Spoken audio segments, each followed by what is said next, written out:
Salut à tous, salut Benjamin. Salut François, bonjour à tous. 4e épisode de 2 contre 1, le rendez-vous du rugby décalé, mais c'est le premier en présentiel. Comme on dit aujourd'hui, on est à Paris, dans le 17e arrondissement, dans le bar parisien Les Beaux Gamins.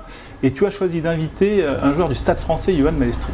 Ouais, un joueur du Stade Français, donc évidemment mon club de cœur un peu historique, mais surtout voilà, un mec dont j'aimerais qu'on puisse partager un petit peu le côté humain, le cœur, l'histoire, l'homme derrière le joueur évidemment, avec un CV long comme le bras, mais ça c'est pas ce qui nous intéresse le plus, avec des aventures qui sont des hauts, des bas, des anecdotes sulfureuses, mais surtout voilà, quelqu'un d'attachant, qui se dévoile extrêmement peu quand même. C'est pour ça que je le remercie beaucoup d'être là et d'accepter de passer ce moment avec nous, et que j'espère qu'on va découvrir, surtout que vous allez tous pouvoir découvrir le bel homme que moi je connais. Bonjour Yohan. Bonjour. Merci d'être avec nous. Alors aujourd'hui, je te promets, on va pas parler technique, même si ça s'appelle 2 contre 1, on va parler de plein de choses, d'art, de foot, de troisième mi-temps, bref, plein d'anecdotes comme ça qu'on va pouvoir dérouler ensemble. Et aussi l'équipe de France, c'est un peu ce qui vous relie. Ouais. Tiens, une petite photo là, Coupe du Monde 2015. Coupe du Monde 2015, si je me trompe pas, c'est quoi? C'est après le Canada, c'est un truc comme ça? Ouais. Juste quand on annonce qu'on est qualifié pour les quarts de finale, qui a été un peu... Là, c'est la fin. le début de la fin, mais non, une Coupe du Monde 2015 qui nous unit évidemment, pas trop dans les résultats, mais aussi dans la préparation. Je me souviens, voilà, un tribunal qu'on avait organisé ensemble qui reste, moi, un des meilleurs moments de la Coupe du Monde. Mais quand tu fais le meilleur moment de la Coupe du Monde le 9 juillet pour une compétition qui commence en septembre, c'est généralement pas trop bon signe. Ouais, mais ça résume un peu notre Coupe du Monde. Il y avait quand même une belle unité, il y avait un truc.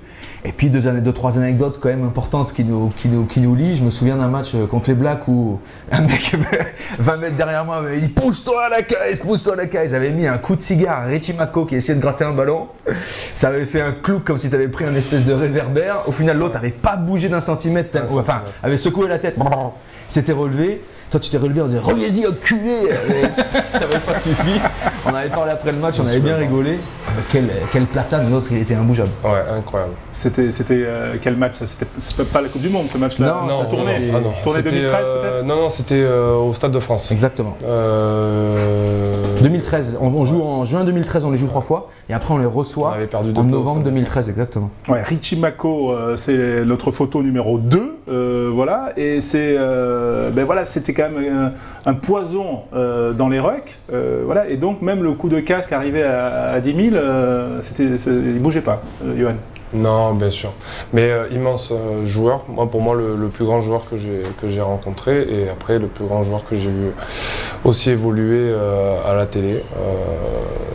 Un monument. Et c'est vrai qu'on en discute avec certains joueurs néo-zélandais qui l'ont connu de près. Moi, j'ai joué avec Luke McAllister, mais toi aussi.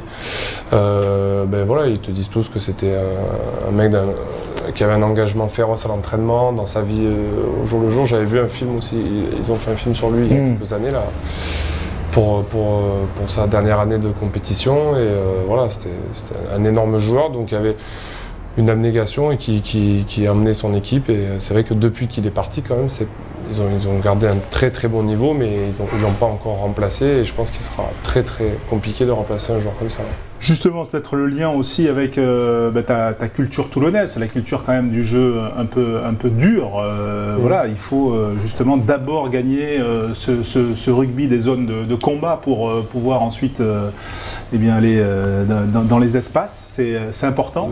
Ça s'explique pas, c'est un peu comme le langage ou quelque chose pour nous, c'est un peu, pour moi en tout cas c'est inné, c'est le rugby qu'on m'a appris, que j'ai grandi comme ça, c'est-à-dire un rugby d'engagement et un rugby de solidarité dans le combat et dans l'envie de dépasser l'adversaire. Et voilà, donc oui, c'était par mon père, par les gens que j'ai connus plus jeunes, les entraîneurs, Toulon, Carqueiranne, un rugby d'avant, quoi. D'avant dans le temps, et d'avant par aussi la position, donc tout ça mis ensemble avec la région aussi, où c'est très particulier, hein, la Valette, Carqueiranne, la Seine, Soliespont, et un peu plus loin Nice, ou alors de notre côté Cavaillon. Bon, voilà, c'est un rugby qui peut être différent, on va dire, que peut-être que par rapport à certaines régions, mais voilà, je pense que de toute façon, quand tu veux performer, tu es obligé de vouloir prendre le dessus sur l'adversaire. Et après, j'ai connu un rugby un peu une approche différente à Toulouse, mais aussi basée sur les mêmes bases, et parce que pour gagner, il faut ça.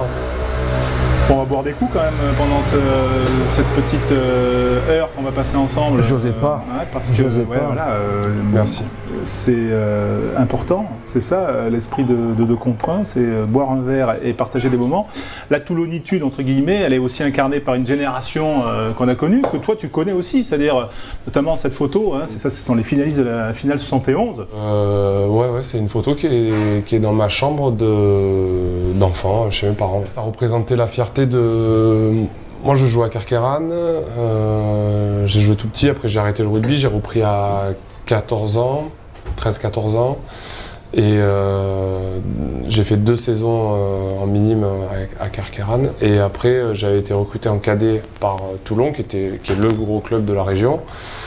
Et donc voilà, c'était la fierté pour moi, et donc ça représentait un peu l'exemple, quoi. Un peu comme si tu signes à l'Olympique de Marseille et que tu as un poster avec Basile Boli dans ta chambre. Tu t'imagines signer à l'Olympique de Marseille? Pas du tout, non. Impossible.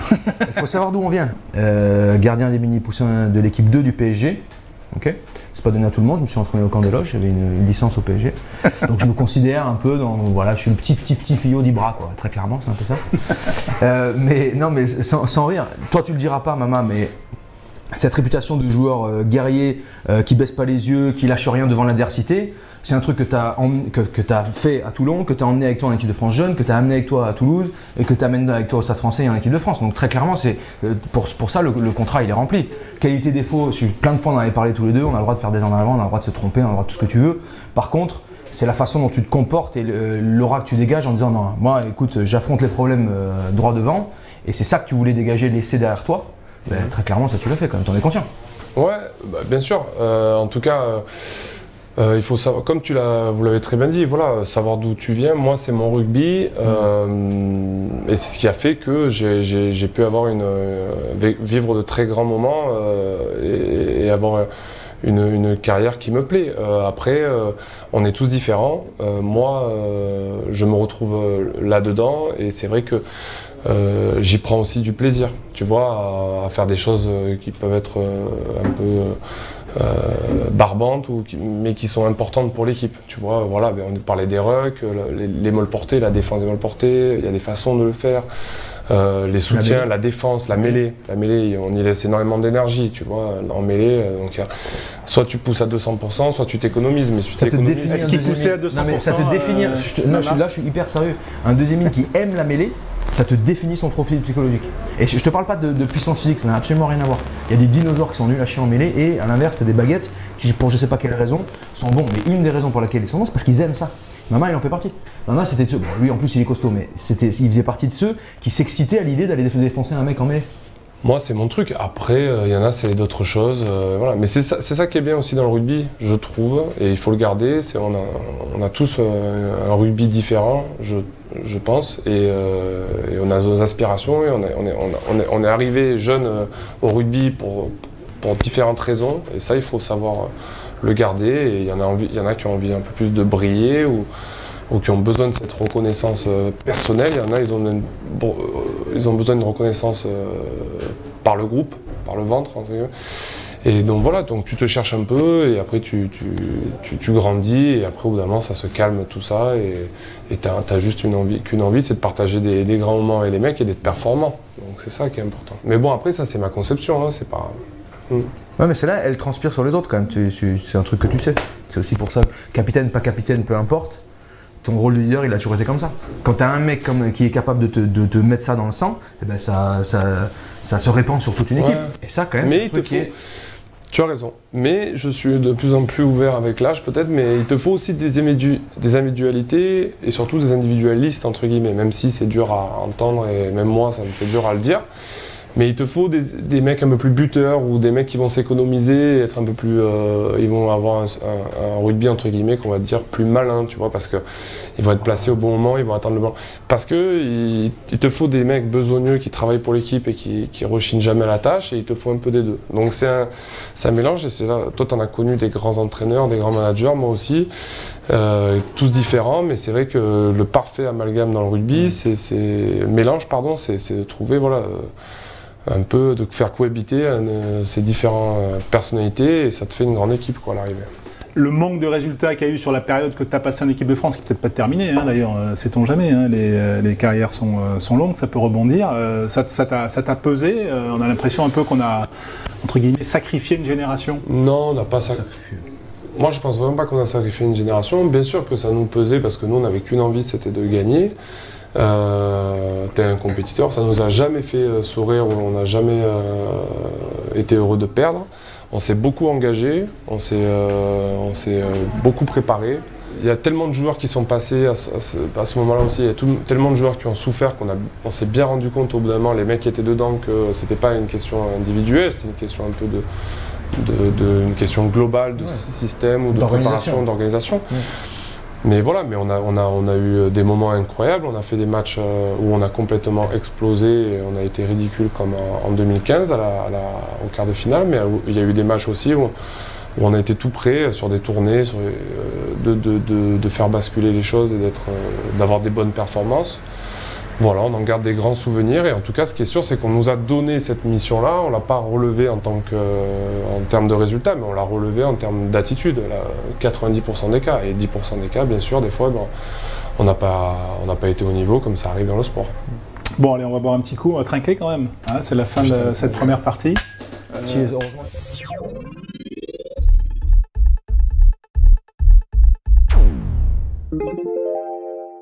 C'est la deuxième partie de 2 contre 1 avec Yohan Maestri depuis les Beaux Gamins à Paris. Alors on a décidé dans cette deuxième partie, traditionnellement, d'ouvrir un album photo, celui de l'invité bien sûr, avec les photos que nous a fournies Yohan, mais aussi celles qu'on a trouvées. Tiens, la première, celle-là. On ne l'a pas trouvée sur internet, attention, je tiens à le dire Benjamin, mais tu te rappelles toi Yohan de cette photo? Alors, je m'en rappelle pas vraiment. T'as quel âge Je sais pas. Je n'arrive jamais à... Là, il a 3 mois. Tu vois, il fait déjà 1m50. Ouais, j'ai 2 mois, je pense. Non, je suis tout petit. Et ça, ouais, c'est une photo au-dessus de chez mes grands-parents à Carqueiranne. Ah, tu vois, je ne savais pas même. Je te dirais ensuite comment j'ai... Avec un ballon de l'époque, un wallaby en cuir... Ouais. Ça, je me rappelle, un ballon de l'équipe de Carqueiranne, je pense. Oui, on va enchaîner avec la photo suivante, hein, okay. Parce que c'est l'esprit rugby, il est familial. C'est Carqueiranne, ton papa. Ouais. Et qui jouait quel poste? 3e Miniel. Super poste. Ouais. C'est le plus beau poste du rugby à part. Ouais. T'as jamais essayé non? En minime. Après trop grand ou je sais pas. Ouais.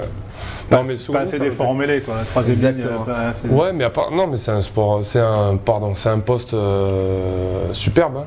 Tu participes un peu aux deux et tout ça, mais ouais, non, j'ai jamais trop été.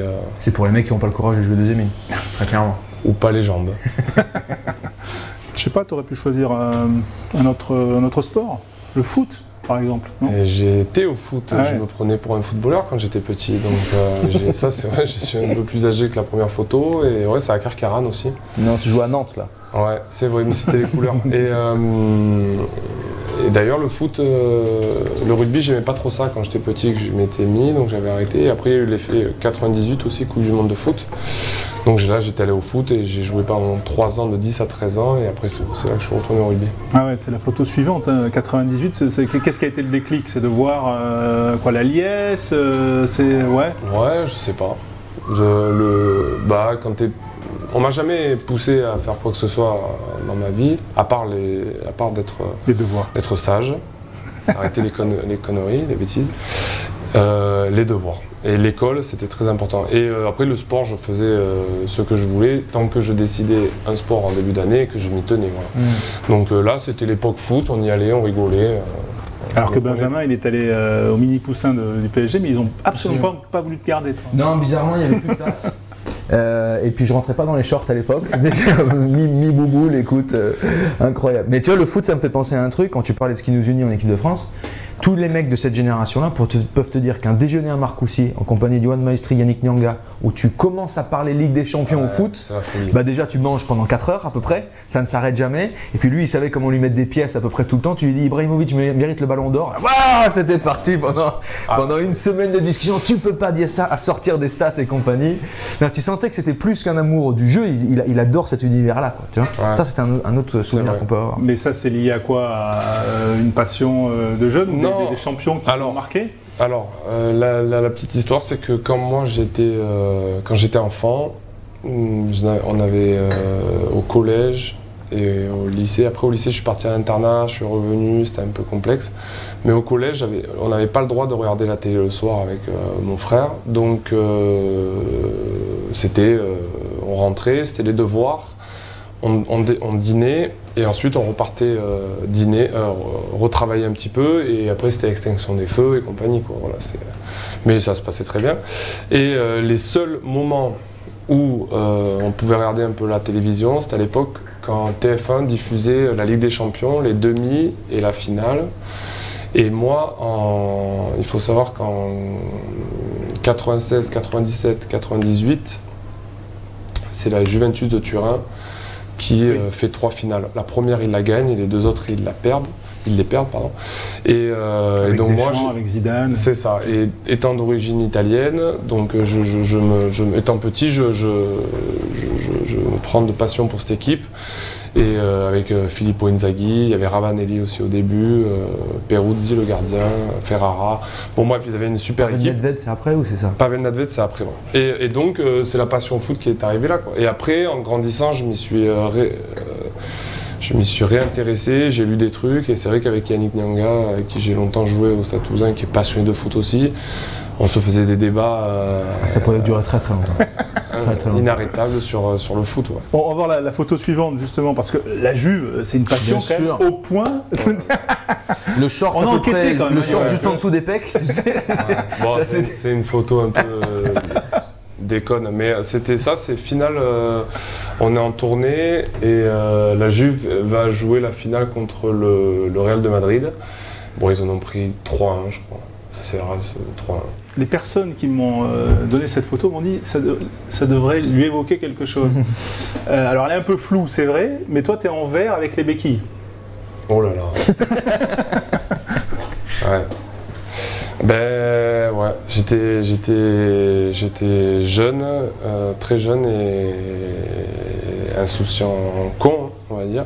Fougueux. Ouais, fougueux. Et je sais plus, on avait joué contre une équipe, contre Carcarane, on avait joué contre une équipe à côté de Toulon, à un tournoi, et je sais plus ce qui s'est passé, le gardien de chez eux était monté parce qu'ils avaient un but à rattraper. Finalement, moi j'étais attaquant, je me retrouvais le ballon, j'ai plus qu'à marquer, je courais le ballon face aux cages qui sont vides. Je cours, je fais le beau là, ça me dégoûte de penser à ça. Et en fait, je me suis fait foucher par derrière par un mec qui en voulait plus que moi, et il a eu raison. Et surtout parce que je faisais le beau, et il m'avait déglingué la cheville. Et je sais même pas si j'ai marqué. Et donc tu avais déglingué la cheville, donc en gros c'était un tournoi, c'est ça. On l'a gagné, je crois quand même, non? Ouais. Et du coup toi tu as eu des béquilles, et en gros le tournoi s'est arrêté, on va dire, relativement tôt. Ouais. Mais on va dire, après ça, tu n'as plus jamais trop fait le malin, quoi. Enfin, Non, mais ça, c'est un des moments. Non, plus ça, plus faire le malin. Leçon d'humilité. Exactement, ouais. Non, mais là, quand j'y repense, j'en ai sûr. Tu vois, là, tu compares ça au mec qui fait fin de passe avant de faire un 2 contre 1, bah ça il fait pas maintenant. Ouais. Il trace, il cadre, il fixe, il donne. C'est ça, c'est comme le mec qui a un 3 contre 1 et qui fait fin de passe et qui prend un caramel, le ballon il pète en l'air, c'est pareil. C'est la photo suivante, la 11, les minimes, voilà, c'est ça. Déjà le plus grand. Ouais, déjà le plus grand. Et là, c'était Avril Dalton un peu là quand même. Ouais. Tout en haut à gauche. Bah ouais, t'as vu, c'était. Dieu. Bonne équipe, voilà, vous allez même, je crois, faire un... Ça c'est quel club? C'est Carquet ça? C'était hier Carcarane. Ouais. Hier Carcarane. On est en minime, et c'est vrai, ça je m'en rappelle encore, c'était Yannick Josion qui, à l'époque, Yannick il jouait à Colomiers, je crois, et il était venu arbitrer la finale, incroyable. Et quelques années après, on jouait ensemble. J'étais en minime, quoi. Ouais. Un des mecs qui t'a marqué quand même, Josie, non? Ouais. Dans, ce qui dégageait, l'humilité, Dans la platanitude. Oh putain, bah, quel athlète. Le seconde J'ai ligne. revu, il est gaulé comme lui. Hein. Ouais, mais non, mais humainement, psychologiquement, intellectuellement, rugbystiquement, et son honnêteté, quoi. Son humilité, son honnêteté, et le joueur que c'est, incroyable. Il s'en souvenait là de ce petit moment ou Ouais. Ouais. Ouais, quand je lui rappelais, il me disait, ah oui, c'est vrai. Bon, il se souvient pas. Ouais. Si tu traversais le terrain. Non, mais il se souvenait, ouais, putain, c'est vrai que j'avais entraîné. Ouais, il le dit pas comme moi, mais plus calmement, mais. Ouais. Les potes, les amitiés, Carqueiranne, on a compris que c'était important. Et ça disons, tu les retrouves aussi autour de ton premier Brennus, quand tu pars à Toulouse, tes potes là. Ouais, on était bronzés là. Bon, en tout cas, je sais pas. Voilà, c'est ça. C'est les amis d'enfance. Bon, on a grandi depuis. Bronzé ou plein, ça dépend. On sait pas quoi. Ouais. On sait pas. Les deux. On va dire les deux. Et ouais, c'est ça. Et on est restés tous très proches. Mais qu'est-ce qui fait que eux, qui sans doute étaient des bons petits joueurs quand vous étiez jeunes, n'ont pas franchi le cap et toi tu l'as franchi par exemple? Non, mais déjà, moi, t'es naturellement. T'as une chance naturelle. Moi, la taille, le gabarit. Et puis tu cours. Voilà, les aptitudes. C'est le seul mec qui fait 2 m 125 marques et qui court autant que les 3e milieux. Et après, tu te prends au jeu aussi. Tu te prends au jeu de la compétition. Parce que c'est pas facile quand t'es jeune. Il y a énormément de compétition. C'est très exaltant. C'est très. Ça représente énormément de choses positives, mais ça représente beaucoup de sacrifices entre guillemets aussi parce que. Ouais, j'ai pas fait beaucoup de bringues ou de folie quand j'avais jusqu'à 20 ans, même après. J'ai pas connu les soirées étudiantes, j'ai pas connu. Alors, très clairement, pendant qu'eux ils étaient en soirée étudiante, toi tu étais en train de faire des allers-retours ou faire de la muscu. Bah ouais, alors on se voyait souvent. Moi je bringuais par exemple pour le réveillon, les trucs comme ça, ou les anniversaires, mais après sinon c'était entraînement, les études, parce que du coup il faut rattraper. Après tu partais aussi on partait en équipe de France moins de 16 ans, moins de 17 ans, ou en stage, tu sais, avec la région. Provence-Alpes-Côte d'Azur, donc c'est beaucoup à chaque fois t'es pris tous les week-ends et tu te rends pas compte, mais moi c'était passionnant, mais tu rates des trucs à côté, tu rates des brins. Et donc voilà, après ça aussi il faut en avoir envie. T'as plein, on le sait, t'as plein d'excellents rugbyman, mais d'excellents jeunes footballeurs, d'excellents jeunes tennisman qui au bout d'un moment décrochent aussi parce que il faut avoir cette envie d'avancer tout le temps et d'aller chercher la compétition. Sauf que quand tu peux ramener le Brennus chez toi, le faire toucher à tes potes, pas au Stade de France quand ça brille, quand il y a des télés et tout, mais chez toi, à tes potes et tout, ça vaut beaucoup de sacrifices quand même. Ça c'est des trucs forts. Peut-être je sais pas si au foot, je sais pas si ça se fait, mais au rugby c'est une vraie tradition. Après chaque titre, si tu veux, tu réserves un peu 3-4 jours où moi je la ramène chez moi, etc. Et c'est des moments hyper puissants parce que au Stade de France, t'as 4 places, donc t'as ta femme, tes enfants, tes parents, enfin tu vois le cercle ultra proche. Mais c'est des moments forts où tu peux le ramener chez toi pour des mecs déracinés, tu vois, des Toulonnais qui jouent à Toulouse, qui ramènent un Brennus, etc. Et là, ça donne tout son sens à tous ces sacrifices, où tu peux tu fais la petite photo avec, ça paraît une photo déconne, mais je suis sûr qu'il a plein de ses potes qui gardent ça, oui, bien sûr, il le garde sur le cœur. Mais non, mais c'est ça, c'est exactement ça. Et après, le rêve, ça aurait été de le faire avec Toulon, ça? Non, mais c'est une bonne question, bien sûr. Moi, on en a fait des matchs avec Toulon quand j'étais en cadet, en junior, un peu en espoir, j'ai pas beaucoup joué, mais putain, c'était les plus belles années de jeune rugbyman. Je les ai vécues là quand il y avait la Coupe Goderman et le championnat de France à l'époque, et on avait perdu une fois en finale de Goderman, une fois en demi-finale championnat. Et on avait à chaque fois des générations où on pensait aller au bout, en tout cas on avait un état d'esprit, comme on en a parlé tout à l'heure, incroyable. Et ça aurait été mon rêve, ouais, c'est vrai. Après, tu prends des décisions. Après, je suis parti jeune à Toulouse. Je me suis régalé, je regrette absolument rien. Et donc, oui, ça aurait été peut-être différent gagner avec Toulon. Mais le sentiment de la compétition, tu le fais avec un groupe. Et au bout d'un moment, c'est surtout avec ce groupe, quel que soit entre guillemets le maillot, c'est le groupe d'hommes et que ça restera gravé à jamais avec ce groupe d'hommes. Et là, c'est resté gravé avec mes amis d'enfance parce que on est pareil et ils savent très bien. C'est des mecs qui me suivent mais qui me connaissent très bien, qui ont un rapport aussi très humble par rapport à tout ça et qui me souhaitent le meilleur et ils savent très bien que ça se passe bien. Je veux dire, voilà, il n'y a pas. C'est resté une relation. Demain, j'arrête le rugby, je pose les crampons ou j'ai pas gagné le bouclier, ben, tant que tu as donné le meilleur, l'amitié, elle ne changera absolument pas par rapport à ça et ça, c'est important. Ouais. Et le déclic, c'est toi, Benjamin, par exemple, pour te dire tiens, je veux être rugbyman professionnel. Et si tu quand? Écoute, nous on fait partie de ces mecs-là, comme il disait, on était pris au début, les pôles espoirs, les sélections, les tournois, et en fait c'est le compétiteur qui prend le pas sur le rugby professionnel. Moi personnellement, j'ai jamais croisé un type à 14, 15, 16 ans qui m'a dit je veux être rugbyman professionnel. Par contre, le jargon dans le rugby, c'est de dire je veux jouer en première. En jouant en première, ça peut être en fédéral, en promotion d'honneur, comme si moi il se trouve que j'ai commencé au Stade Français, bah, c'était de jouer en pro.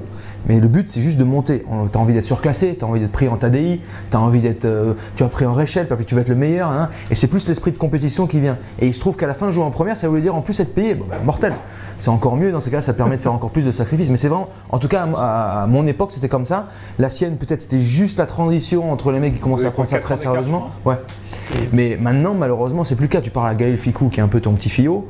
Lui, il a baigné dans un univers où déjà les mecs à 16, 17, 18 ans avaient des vrais contrats, gagnaient des vrais salaires. Donc peut-être que ça influe dessus. Moi, c'était simplement, c'est une histoire d'ambition, c'est une histoire de compétition. C'est une histoire de me prouver à moi-même que je pouvais être courageux et gagner le respect des autres, tout en me régalant dans un sport qui était un vrai challenge pour moi parce que j'étais plutôt hyper flabidou et trop gentil. Et l'idée juste je veux leur prouver que je vais être le meilleur à chaque fois. Et à chaque fois que tu montes les étapes, bah, c'est un challenge supplémentaire. Et le déclic, ça a été quand j'étais surclassé une fois où on m'a jeté dans la fosse au lion, là, je me suis dit je vais me faire dévorer. Et tu as un instinct de survie qui vient, c'est là où tu te transformes de sa femme. Toi, tu as un moment comme ça de ce premier match, là, quand tu vas dans l'arène des grands. Bah, ton premier match moment de stress. Sonny Bill et compagnie, c'est cette génération-là, toi, non? Ouais. Non, premier match à Toulon, moi en pro, bagarre. Entre les deux. Allez, ouais, Toulon-Béziers, bagarre. Dans le couloir, à la classique. Non, mais une connerie, mais Marc-André se fait faucher, je suis pas très loin, moi. Ça se bat pas loin de la tribune.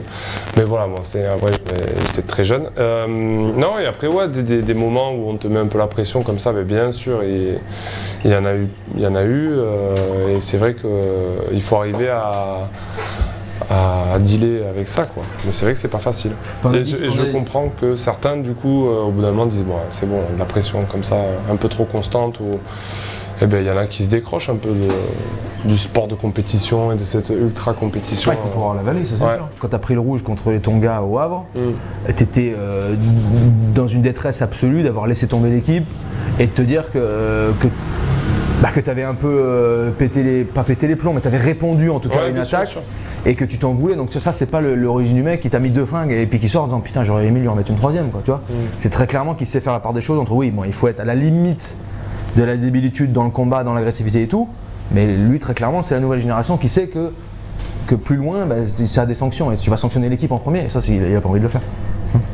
Tu aurais préféré jouer à l'époque d'avant? Non, il l'a très bien résumé. Celui qui a été très important par rapport à ça aussi, qui a été dur, qui a été insistant, c'était Guy Novès aussi, à Toulouse, qui m'a fait comprendre, voilà, qui a appuyé sur le côté un peu psychologique en disant écoute, ça peut être hyper intéressant de filer une poire à un mec ou de le courir après, d'attendre qu'il se retourne, bam, boum. Bon bref, de faire des conneries qu'on faisait à Toulon chez les jeunes, mais j'aurais pu les faire ailleurs, hein, c'est pas... provoquer les bagarres, aller corriger une injustice ou un truc comme ça. Mais il m'a fait comprendre voilà, qu'au bout d'un moment, le rugby, il m'a fait comprendre, il m'a rappelé et il m'a fait ouvrir les yeux. Et, voilà, il m'a fait avouer que le rugby professionnel, c'est beaucoup plus que ça et c'est un sport qui doit être joué avec de l'intelligence. Voilà. Donc au bout d'un moment, et intelligemment, tu peux faire mal à l'adversaire en étant dur sur les molles, sur les rucks, sur les plaquages, sur les courses aussi de soutien. Nous, on a joué contre de très grands adversaires. Et quand le rythme il est incessant, c'est comme une patate dans le foie. Quand à la 60e, tu cherches ton souffle et les mecs qui te courent après, ils te courent à côté. Et eux, ils accélèrent pour aller à une touche, ils accélèrent. C'est pire. Et ils disaient, voilà, ce combat mental, donc quand tu as 20 ans, tu l'entends moins, et après tu grandis, des fois tu fais le con, ben, tu manges un peu du banc, ou il te reprend de voler, et ça, et tu grandis. Alors soit tu restes moyen dans ta tête, ou un peu étriqué, et tu grandis pas et tu restes violent. Mais ça, comme il me dit, tu peux très bien, ça sera beaucoup, va le faire en amateur ou dans voilà, ça sera beaucoup plus facile. On te dira rien, il y aura pas d'arbitrage vidéo, et les mecs seront contents dans la tribune, tu vois, ils t'éturent comme ça.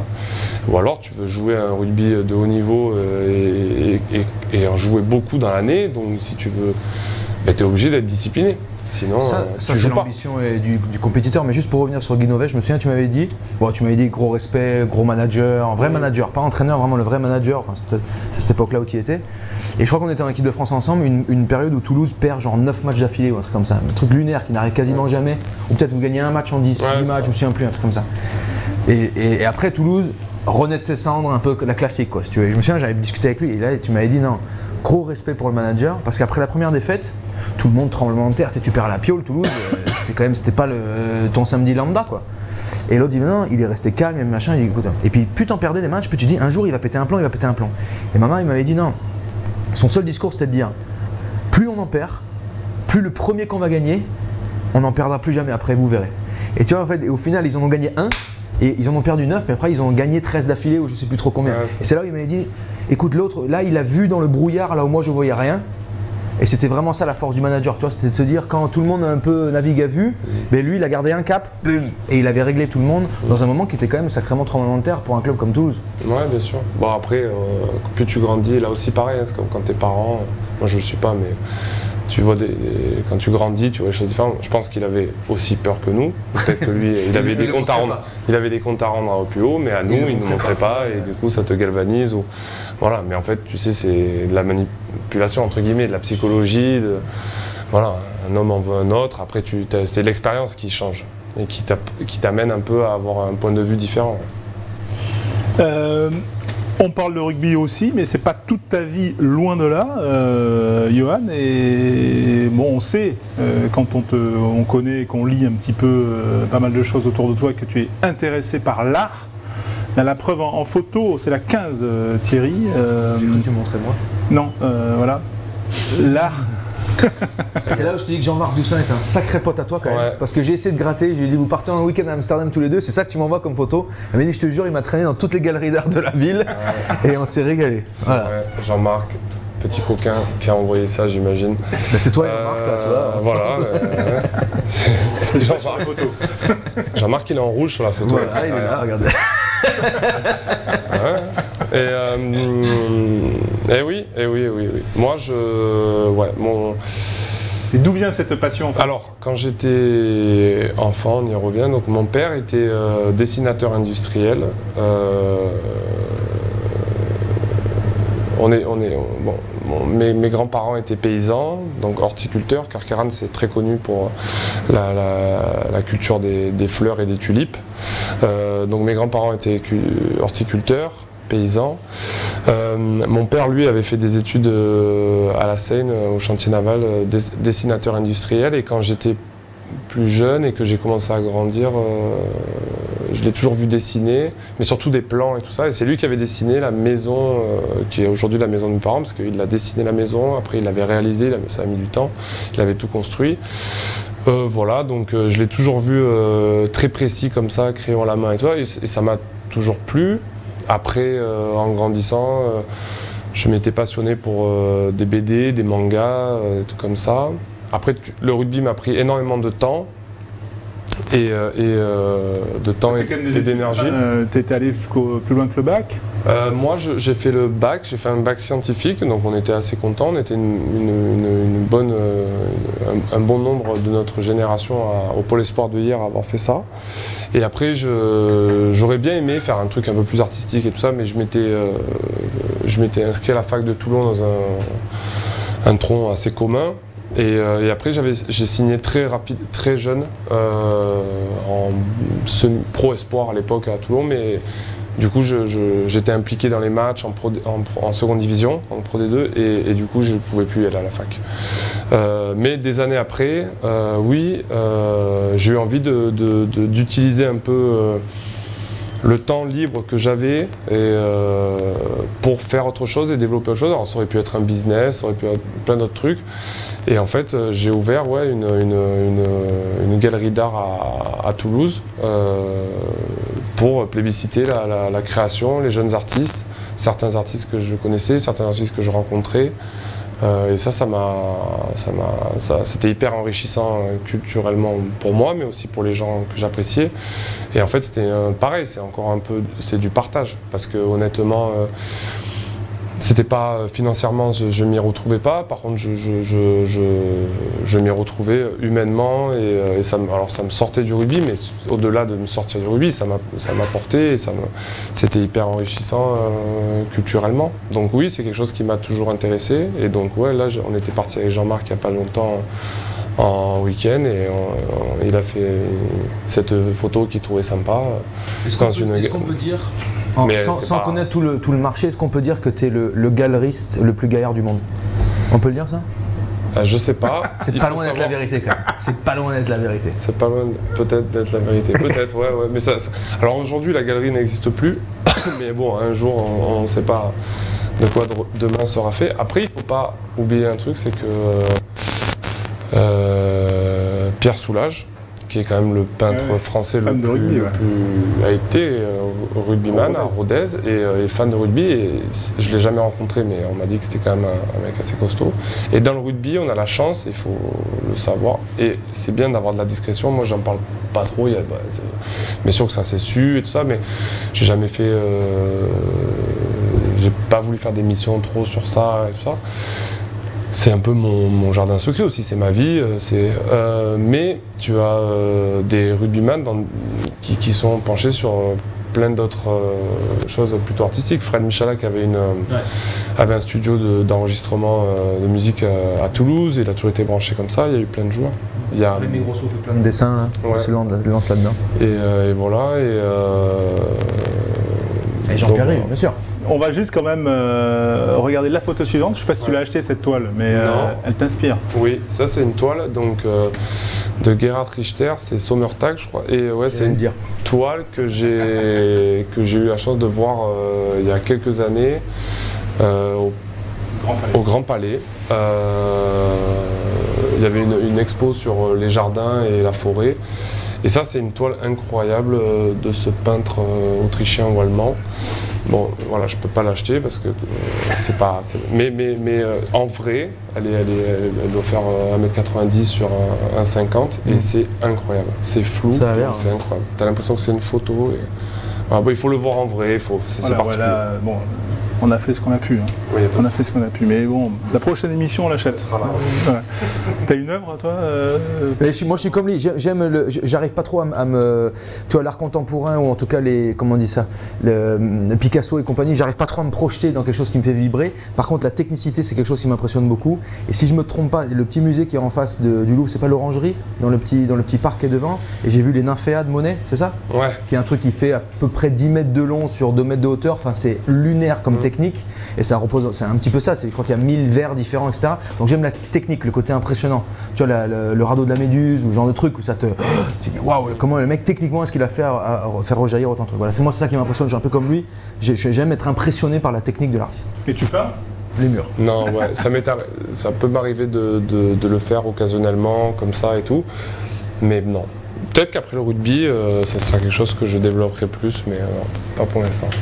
Allez, on se retrouve dans un instant pour la suite de notre émission avec Yoann Maestri, Benjamin Kaiser. Voilà, attention, la bouteille se vide, Benjamin. Hein. Oui, c'est un mauvais problème.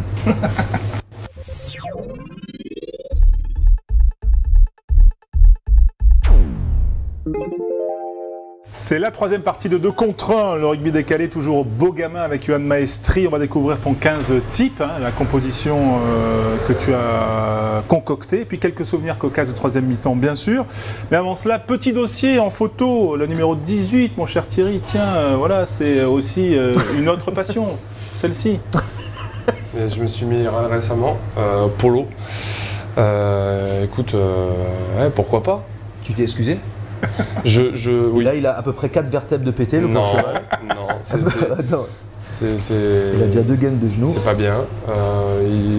Des gens qui nous ont invités, qui nous ont très bien reçus, C'est où ça? Arnaud, le président, au club de polo de Chantilly, à côté de Paris. Ouais. Donc Arnaud m'a dit qu'il y avait quand même des gens qui étaient quand même assez... ça arrivait que des hommes lourds montent les chevaux. Et des très lourds et très grands. Je ne suis pas très lourd, je suis athlétiquement lourd. Il n'est pas ressorti du box, hein, le cheval. Il va très bien.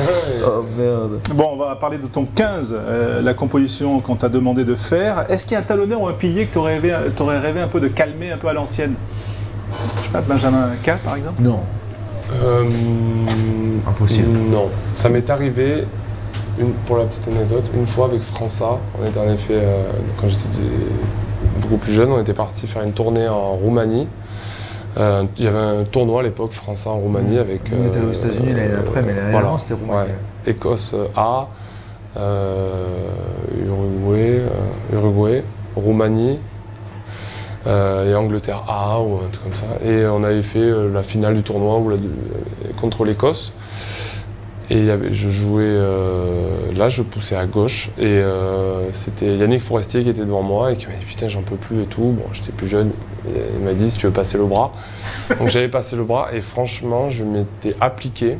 Et j'avais mis beaucoup d'énergie et j'avais senti que ça avait fait parce qu'il avait loupé. Voilà, ça avait fait comme ça. Et je m'étais dit putain, et Yannick, ouais, et en plus et au bout d'un moment je me dis mais putain Laurent tu m'as. Je me tourne, il avait la tête comme ça. Ça arrivait souvent ça, les conneries comme ça. Ouais, Forest. Mais je t'en veux pas. Un amour. Ouais, Forest qui est un amour. Et il m'a dit mais le grand je t'en veux absolument pas. Je sais que tu n'as pas fait exprès.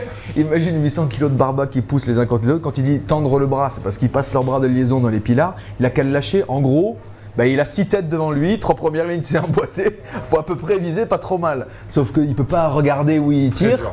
Et le problème, à chaque fois, t'entends ouf. Ce qui est génial, tu te relèves et tu essaies de voir lequel des deux est par terre. Quoi. Et on s'entendait très bien et on en rigolait à chaque fois qu'on se jouait. Et on avait fait quand même une belle soirée pour fêter ça. Et bon, voilà. Il était bien marqué, mais on avait bien rigolé. Yannick Forestier, ancien pilier de Castres. Donc, sur quel sujet as-tu demandé à Mama de plancher, Benjamin? Sur le 15 des Gagas. Le 15 qui représenterait bien le 15 dont les Gagas, les fans, les supporters du RCT seraient fiers d'avoir. Donc ceux qui ont joué à Toulon, ceux qui n'ont pas joué à Toulon, ceux qui jouent encore à Toulon, ceux qui auraient pu jouer à Toulon, peu importe. Un 15 qui représente un certain état d'esprit, une certaine dose hormonale, un certain esprit combattant. Et voilà le 15 qui nous est arrivé. Jean-Jacques, je n'ai pas joué avec lui, j'ai pas eu la chance de jouer avec lui. Par contre, ça a été mon premier entraîneur des avants en pro. Et avec qui je garde une profonde affection et que j'ai plaisir de revoir quand on va jouer à Agen. Et Jean-Jacques, il n'y a pas besoin de le présenter, hein. C'était un vrai dur. Voilà. Le talonneur, il a joué aussi beaucoup à Toulon, il est écossais, avocat aujourd'hui, c'est Philippe Fitzgerald. C'est ça, Fitzy. Énorme courage, énorme abnégation, énorme leader. À la limite de la folie. À la limite de la folie.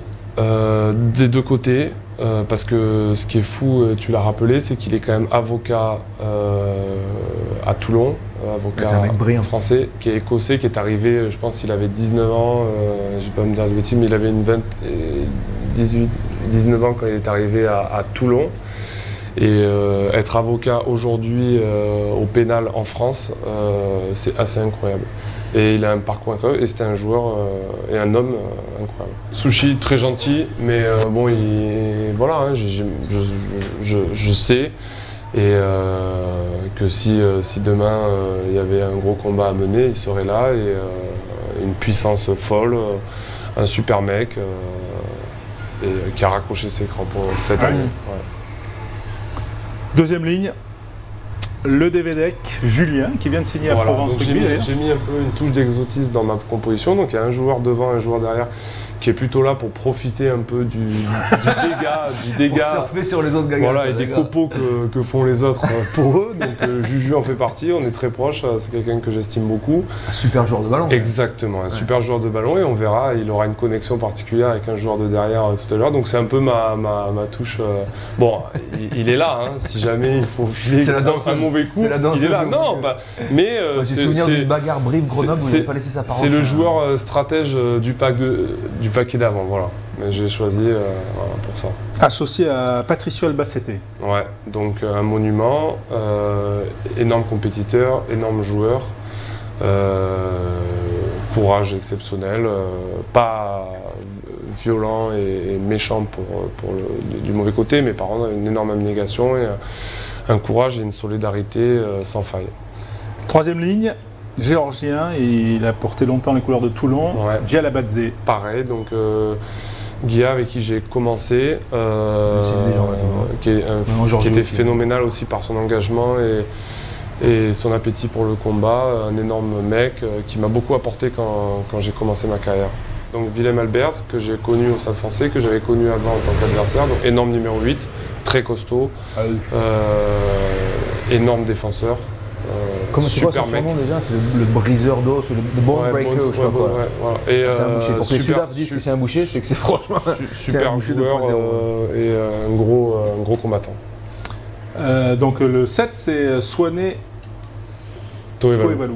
Swané, qui est un ami que j'ai connu aussi en Pro D2 à Toulon et qui, pour la petite histoire, s'était fait recruter l'année d'avant parce que quand Tarbes était venu jouer à Toulon-Mayol, lui et Guilla Labadze s'étaient battus devant la tribune et c'était vraiment une bagarre phénoménale à 1 contre 1. Toulon, tu sais grâce à ça. Et c'est vrai. Je te jure, Labadze avait dû leur dire, il s'est pas sorti le minot, on le signe. C'est ça, et c'est totalement vrai.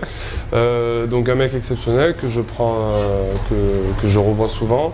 Et qui avait un courage et qui a toujours un courage énorme et qui était un super coéquipier et avec qui j'ai énormément partagé. Tu partages aussi pas mal de choses avec le demi-mêlée Jean-Marc Doussin des week-ends à Amsterdam, on l'a vu. Voilà, donc là j'ai choisi une charnière tout-terrain. Donc il y a Jean-Marc en 9, mais il peut jouer en 10 avec le 9. Avec voir le 10. au talon. Voilà. Et le 10, on va le voir en suivant, Voilà, c'est Morgan Parra. Je pense qu'il faut pas, ils sont complémentaires. On ne peut pas travailler l'un sans l'autre avec ce 15-là. Donc on n'ira pas très vite. On n'ira pas très loin.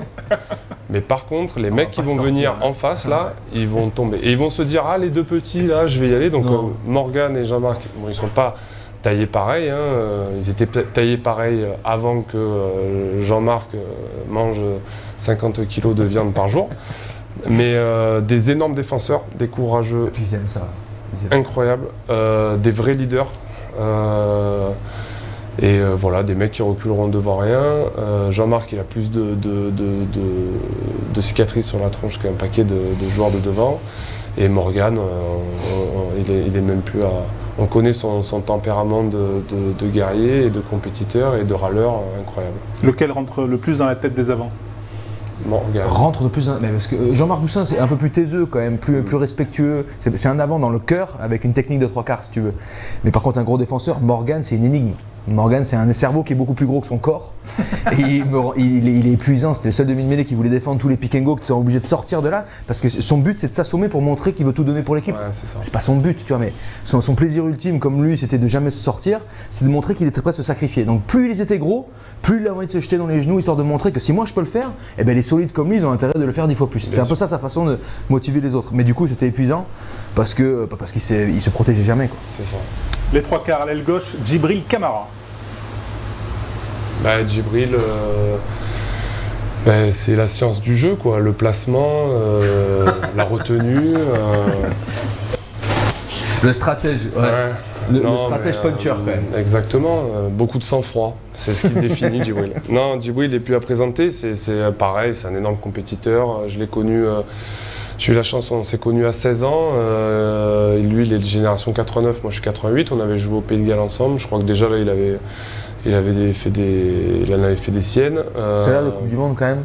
Ouais, voilà. Ouais. Mais même avant, on s'était connus avant ça, mais c'était la folie. Bon, voilà, un vrai gros compétiteur qui a une énorme dose de méchanceté pour un ailier. D'agressivité, de méchanceté. D'agressivité et de méchanceté, il peut être très méchant. Mais voilà, et après un cœur énorme, il faut mieux l'avoir avec soi que contre soi, c'est certain. Ça, j'aurais pu le faire, voilà, j'aurais pu le dire ça. Le 15 des mecs, il faut mieux avoir avec que contre. Ouais. C'est ça un peu les gagas. S'il prend le bus, il est vraiment très fort avec toi. Après, des fois, tu l'attends, il est prend le bus. Au centre, David Douy. David, oui, pareil. Joueur énorme d'abnégation et de courage que j'ai connu à mes débuts et avec qui j'ai gardé une très bonne relation, qui m'a marqué. Il est préparateur physique de l'équipe de la Seine aujourd'hui, par Gaël Ficou, et où le capitaine était Anthony Ramel, un de mes meilleurs amis. Donc voilà, il y a un lien. On peut le révéler maintenant, notre indique. Et du coup, super joueur qui a joué à Narbonne en pro pendant 2 années, qui avait fini à Toulon. Gros caractère. J'ai failli en parler tout à l'heure quand on parlait d'Yannick Josion, mais entre Josie, sa transmission à toi, ta transmission, ça a été un peu la FIC quand même, non? Ouais, Gaël, ouais. Un mec, bon, parce qu'il venait du même coin, mais aussi un mec attachant, très ouvert humain sur les autres et puis sur plein d'autres trucs. Ouais, et très humain, Gaël. Et puis tu l'avais fait un peu là, si je me souviens bien quand même, tu l'avais refait faire avec Florian Fritz son répertoire musical. Ouais. Tu l'avais appris un peu la variété française. Ouais, c'est ça. À coup de petite calotte dans la tête quand même. Ouais, non, bien sûr, ça lui a fait beaucoup de bien. Mais ils sont très proches avec Florian d'ailleurs. Ouais, Florian, qui est d'ailleurs associé à David Douy, hein, donc vous avez une passion commune avec Florian pour la variété française. C'est ça. Florian est bien meilleur chanteur que moi. Pareil, un peu sur le philosophe aussi, comme Djibril. Un grand sensible, très calme, pacifiste. Ouais, un grand pacifiste. Un rocker qu'on présente plus. Non, j'ai un gros cœur. Ah oui, mais c'est un gros cœur de rocker pour moi. Ouais, Julien Clerc, cœur de rocker. Il y a du lien dans tout ça. Vincent Clerc, qui a été notre deuxième invité dans 2 contre 1, à l'aile droite.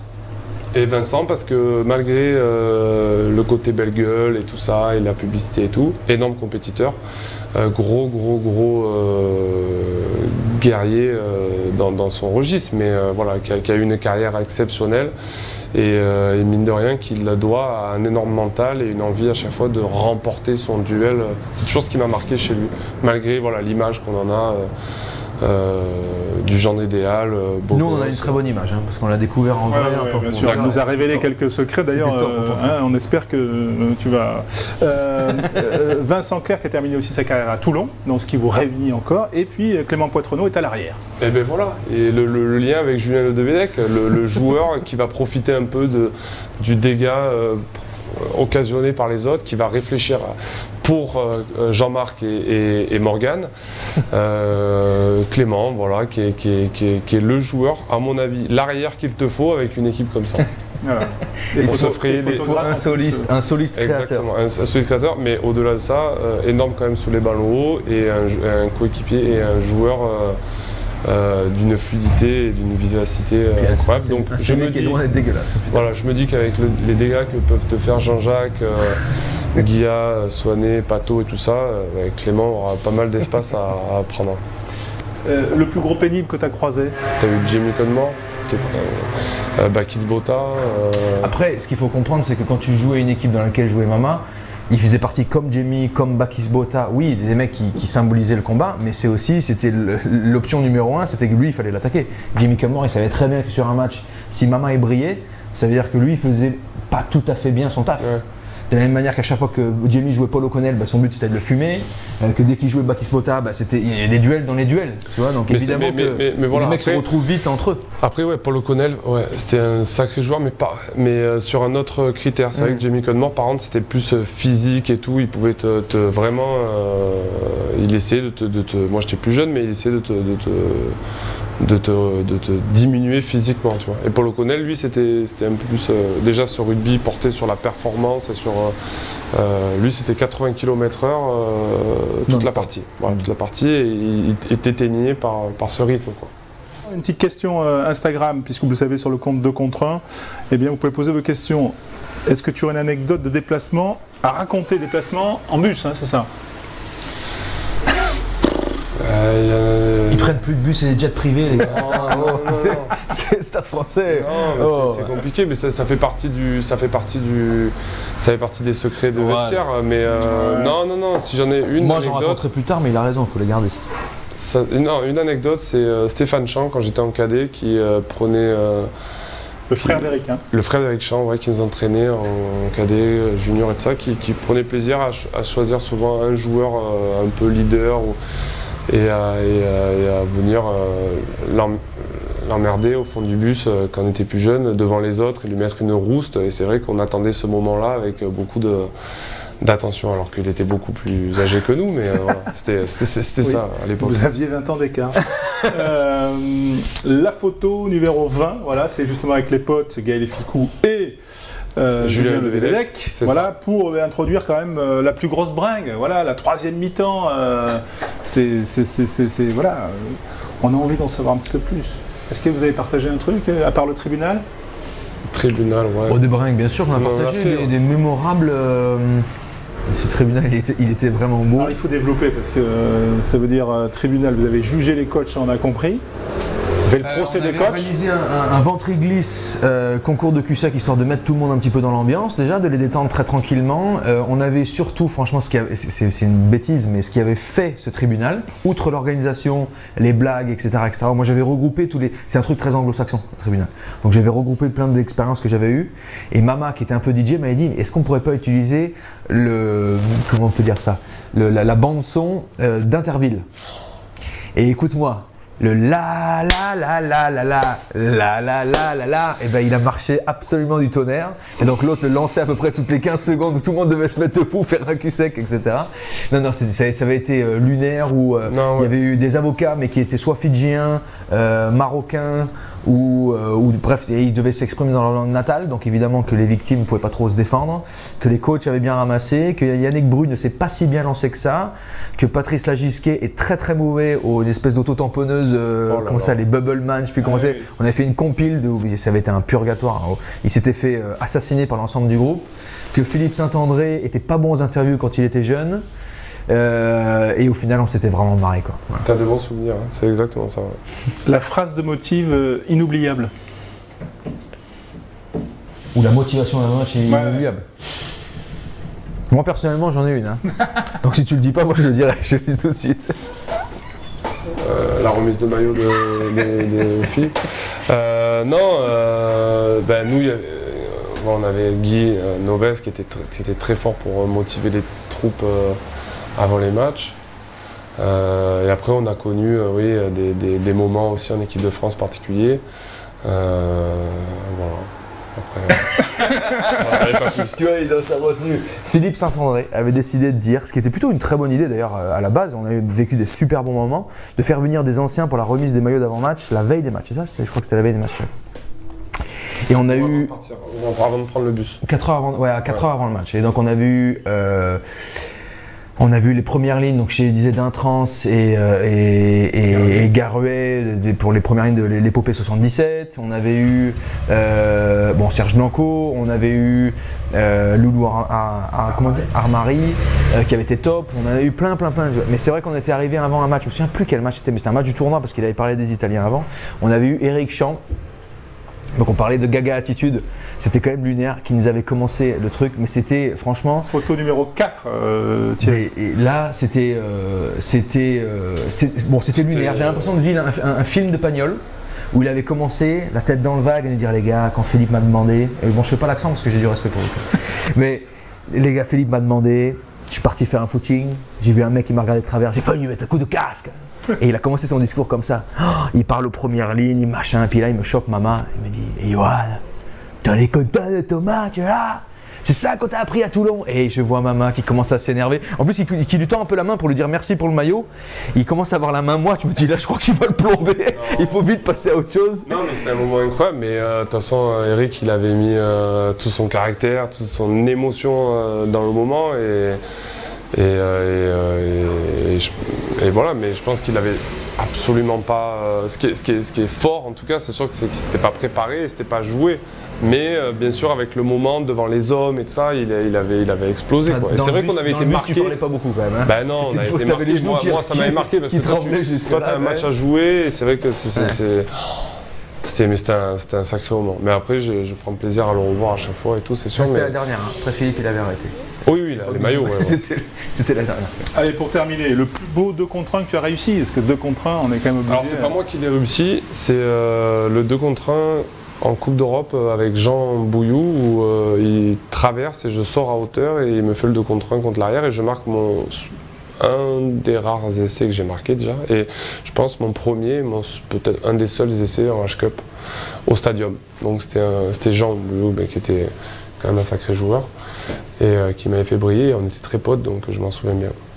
La plus belle cravate que tu as faite pour couper un 2 contre 1? Ça devait être encore Marvin O'Connor ou un mec comme ça qui adorait se jeter là dans les bras. Marc-André, Marvin O'Connor, ça compte pas. Hein. Ça compte pas comme des cravates. Ça compte pas comme des cravates. Non, c'est pas des cordes à linge, ça. Bon, t'as pas fait de cravate donc? Non. Non, jamais. Bon, c'était pas une bonne question. Bon, bah, merci Johan d'avoir été avec nous. On va peut-être trinquer, peut-être. Bah non, on peut plus. Tiens, voilà, tiens, on va terminer les verres. Voilà, on va terminer les verres avec plaisir. Il n'y en a plus. Allez, on espère qu'on a respecté l'heure du décalage. C'était un plaisir de partager ce moment, de mieux te connaître, d'aller un peu plus loin que le personnage qu'on voit, qu'on connaît. Et c'était un grand plaisir de partager ce moment, surtout que Benjamin est quand même rarement à Paris. Exactement, et je me régale, je suis bien content. Merci à vous de nous avoir suivis, bien sûr, sur les réseaux sociaux 2 contre 1, le rugby décalé. Et puis on se retrouve très vite pour un nouveau numéro en présentiel, comme on dit, ou alors à distance, on verra. À bientôt. Ciao. Ciao.